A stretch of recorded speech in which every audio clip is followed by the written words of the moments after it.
Over the past week, I have been hearing people on the internet say that Sinners was one of the best movies ever made, saying that it was the best horror movie of the past couple of decades, and that it was the best movie of the year so far.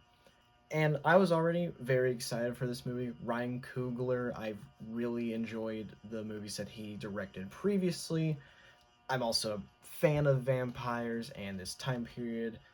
So I was already looking forward to it, and other people seemed to enjoy it, so I went in with quite high expectations, and I am happy to say that I loved this film.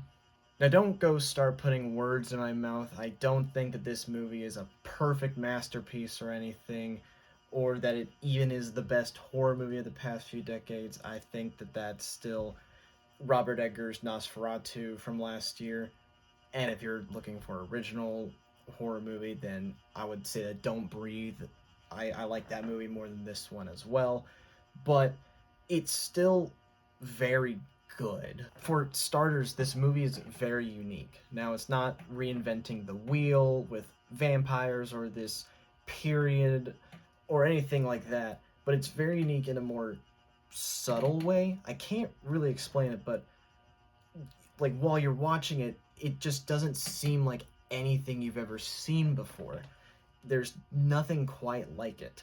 It's a genre blender of multiple different things and it's able to seamlessly switch between them without feeling abrupt. This movie is about the Smokestack twins, Smoke and Stack, respectively, who are both played by Michael B. Jordan. You twins? Nah, we cousins. He's great in these roles. Even though the characters are rather similar, he's still able to cover quite a large range with just his acting.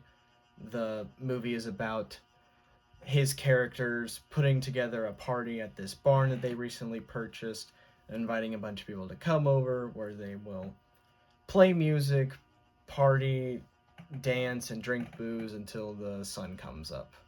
Later during the night, some mysterious people come, and it's later found out that they are vampires. These are the types of vampires that need to be let in order to enter. They need to be invited. This then leads to the twins and their cousin Sammy, as well as a handful of other characters being the only ones left, needing to survive the night, Five Nights at Freddy's style, in this barn until the sun comes up to burn the vampires away. It's a rather simple plot, but a movie doesn't need to have 3 layers of storytelling to be good. And this movie proves that. It's just very good execution. There's also a huge emphasis on music in this movie, specifically blues music. The whole idea on how the vampires appear is that there are some people who have the gift of music, and when these people go into the equivalent of a musician's Super Saiyan, they call these vampires to them, obviously not on purpose.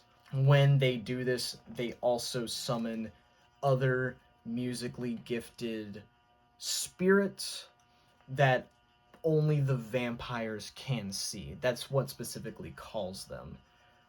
This is what leads to the vampires attacking the barn, and it also leads to a very cool scene with this one camera take where it goes through the entire barn as our boy Sammy is getting into his flow state, playing a tune, and it shows these other musicians from other time periods and cultures. Like there's this native Indian, a DJ, a Chinese ribbon dancer. It's a very visually cool scene. And the music doesn't stop there. When the vampires first show up, they start playing a little ditty to try and get let in. The song was something along the lines of, "We picked poor Robbie clean. We picked his nose, we picked his teeth, we picked his butthole, now our fingers stink." Something like that, I'm pretty sure. I personally wouldn't even say that this is a fully fledged horror movie. It's only really a horror movie for about 30 minutes, and then it switches over to a sort of action movie similar to the 2006 Dawn of the Dead movie.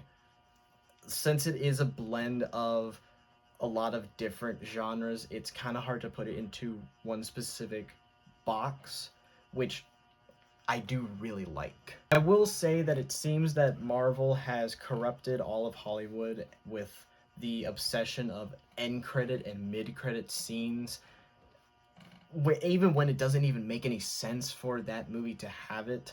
And this movie falls victim to it. The mid credit scene is the real ending of this movie, and it's a shame because I do really like the ending. I think this ending slaps, but it sucks that you have to watch through some credits before you can actually see it. I do want to go ahead and put out a disclaimer for this movie for all those planning to see it, which I do highly suggest that you go see it. And that is, this movie doesn't pull a John Carpenter's The Thing where you don't know if you can trust someone because they could be a vampire. It doesn't do that. It's pretty clear who's a vampire and who's not, aside from like the very beginning when the vampires first appear. It doesn't do that. I would have liked it to have done that. It's not, but it's not really a mistake that the movie makes, so just don't go in expecting that. The movie's not a mystery about who's a vampire and who's not. It's more akin to a zombie movie. So yeah, overall Sinners is very good. I really like this movie. I would say that this is my favorite movie of the year so far. I do think that it's a little overhyped, but it's still very good. I highly suggest it. This is a 4.5 stars on the letterbox scale. So yeah, that's about it. Bye bye.